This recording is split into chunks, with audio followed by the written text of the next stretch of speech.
Taking advantage of the international break, I thought I'd had a look at what Arsenal have been doing in more detail. I mentioned it in one of my 5 things videos, and it brought lots of comments from you, so I thought I'll give you more detail of what I know of the work that's been done by Unai Emery. The first clear thing to say is that it's not a revolution.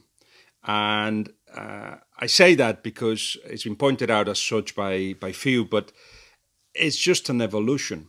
That's my conclusion from having heard and seen what has been done. It all starts, of course, with 2 defeats in the league. And there were moments, especially against Chelsea, in which Arsenal played with football, but generally they were inferior to the rivals. Then, from that moment on, the following 6 games, all of them, or practically all of them, could have gone either way.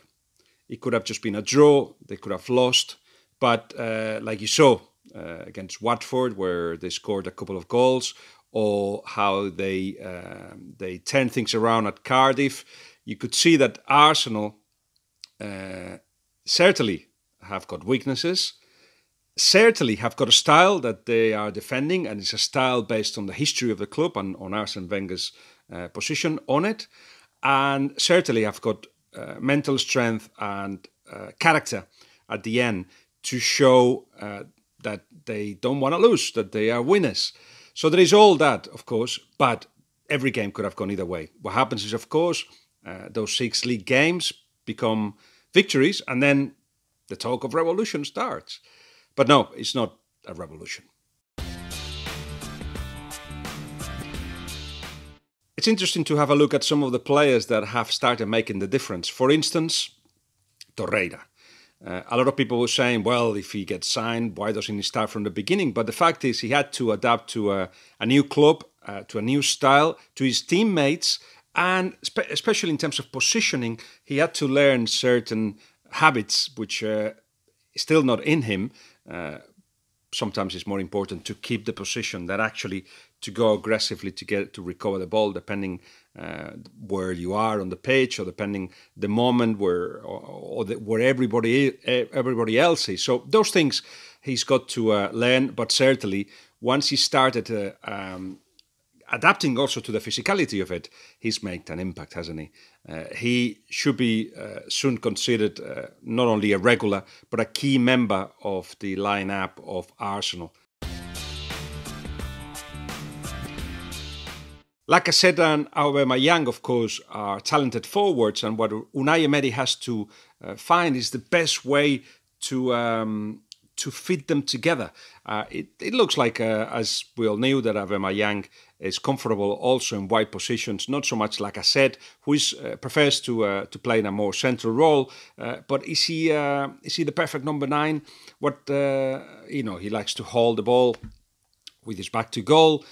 He's strong for that as well. When he gets the ball, doesn't think twice about finishing. So he's got the traits of a good striker, a very good striker. They have to find that synergy between those 2 players, and the role of Welbeck also has to be defined, and that is defined in training and in the responses to games as well. But you look at those 3 and you think, okay, has Arsenal got a match winner, somebody that can actually define games when things are not going well? And the answer is no. So, because they don't have a Hazard or a Salah or one of those, what Unai Emery has to do, of course, and is doing, is to make sure that players have go on the pitch with enough information about what they have to do, and also enough information about the rival. So, for instance, he looks at the videos of the games just after the games.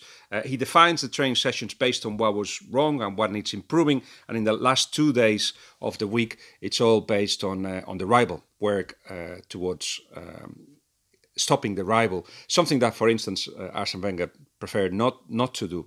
Ozil has been an interesting case of somebody that's got quality to perhaps not be a match winner, but certainly one that can make the team better. And the response of Ozil at the beginning of the season was quite clear. He wanted to be there. He wanted to take on the responsibility. He wanted the captain armband, or be one of the captains anyway. He came early to pre-season.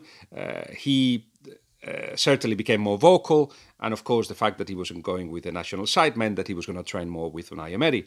The problem is with Ozil, and that's something I've always said, even when he was at Real Madrid, he doesn't bring consistency to his game. He doesn't train hard enough, perhaps sometimes. He doesn't appear enough during games. And unless he finds that consistency, Arsenal will feel that he's letting them down. They're making a huge effort financially and giving him all that responsibility. He's got to give something back, much more than he's given. No doubt about it. Ozil has to improve. The way to do it, through training, through conversations, and Unai has spoken to him individually and, of course, collectively, through videos and through you, through the Arsenal fans. Keep pushing. Keep demanding, keep asking him to be the key man of the side because he's got the ability to do so, but he needs to give more. Unai Emery prefers to attack that way, that is building from the back, in which perhaps Leno is more able to do it than Cech, but Cech it's responsible for about 50% of the points of the team this season. That's the opinion of the coaching staff, not just mine. So you have to evaluate, not now because he's injured, Cech, but you have to evaluate, do you get a goalkeeper that saves points, or do you have a goalkeeper that helps with the attack from the beginning because his ability to pass the ball? Anyway, that's the one that for Unai Emery to sort out. But the reason why he does this is because he feels that because there is that lack of extra quality from the men up front, as in they're not Hazard or they're not Messi or anything like that, spaces have to be created. So if you absorb pressure, you bring the rival to come to you, the space gets created in the back of their defence. But I explained in my article in goal.com that Unai Emery was talking to Steve Holland in the, I think it was Watford Crystal Palace game, and no team had control of the game. And Steve Holland said, yeah, only the top six really are teams that control games mostly. It's what makes exciting the Premier League, of course, the controlled passes from one hand to the other. Well, to build from the back, it's to determine what happens in the move. It's to try to control the games. And if you control the games, it's easier to reach collective answers to any problem that happens. First of all, because if you attack from the back, you're organized in the way you attack. So when you lose it, you're there to actually recover it as well.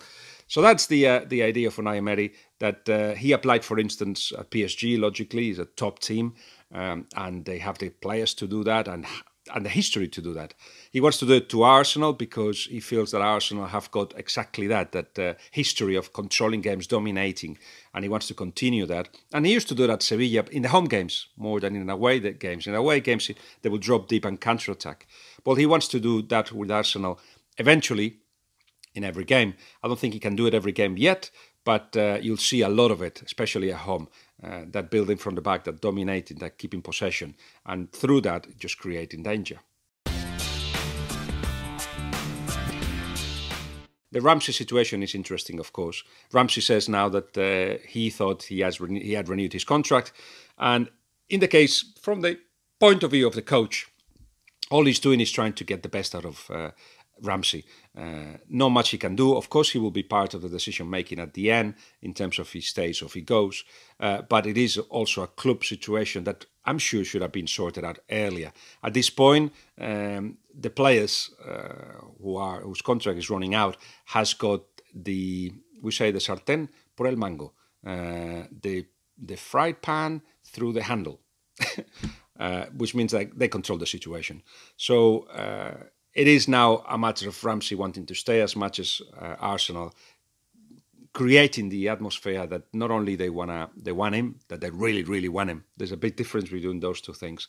So games will be played. The words from Ramsey this week, I think they part of that game, and we'll see what happens. As I said, from Emery's point of view, the plan is to get the best out of Ramsey, to get everything of him. And when he brings him from the bench, didn't he do that against Fulham? It's like, are you prepared? And yes, he showed that he was prepared every time he's used in whatever circumstances. So far so good in terms of the attitude of Ramsey. But of course, it's a situation that as a coach, I'm sure he will have liked that sorted much earlier. Unai Emery loves coaching. And a proof of it is what he's doing with Emil Smith Rowe. What you're seeing there is a young player with potential and a coach that loves coaching. What a privilege it is in a way for young English players to have the ability to be coached by Unai Emery, by Pochettino, by Klopp, by Sarri, not so many, but some. But generally that these are guys, Pep Guardiola as well, of course, that are very, very happy to look into the detail. So you had Unai Emery with Emil telling him how to time his runs into the box, how to decide when to get into the box or allow the fullback to do that or to go deep, and then he stays allow the fullback to go forward and Emil stays deep in his position just to cover him. Those things, those decision making is absolutely crucial at the high stages of football. And Emil responded, because what he had been taught in training that week about getting to the box at the right time is what he applied against Karabakh for his goal.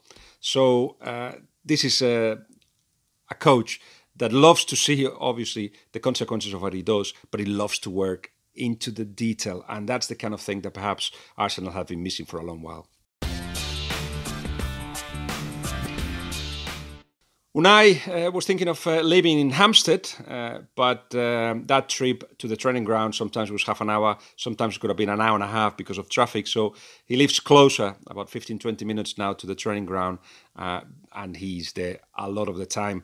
In this week, like everybody else, he's taking a break, and he was seen in Madrid with other coaches like Pochettino and Javi Gracia and Gregorio Manzano, because they had to do a refreshers course.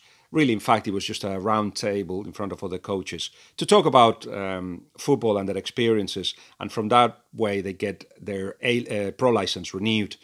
So he spoke about history and how important it is to understand where you are, to actually apply it to your coaching. And that's exactly what he's doing at Arsenal. He has realized the essence of what Arsenal is about. He won't claim that he knows everything about Arsenal, but what he's doing is just to make sure that with his coaching and the experience that he's had, with the hours that he's putting in, he's actually going to make the team better. And he will help the club as well to progress. Is it a revolution? No, I think if you hear this video, you'll realize that it's an evolution. But evolution is good. It's a transformation into getting that essence and make it better than it is. So it is exciting to see Arsenal. You have to say that. It's exciting to hear from you and to hear your comments.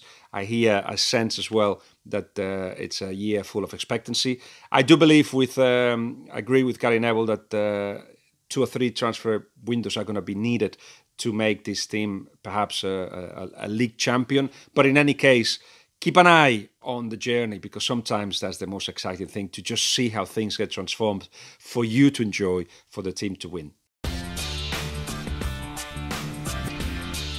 So that's it. Subscribe if you haven't, but I think if you're watching means that you are. Maybe not. I don't know. In any case, just tell everybody that we're here. There's big things happening. Keep an eye on them. And mostly related to football, but others to music as well. So there you are. I'll leave it there. See you later. Bye.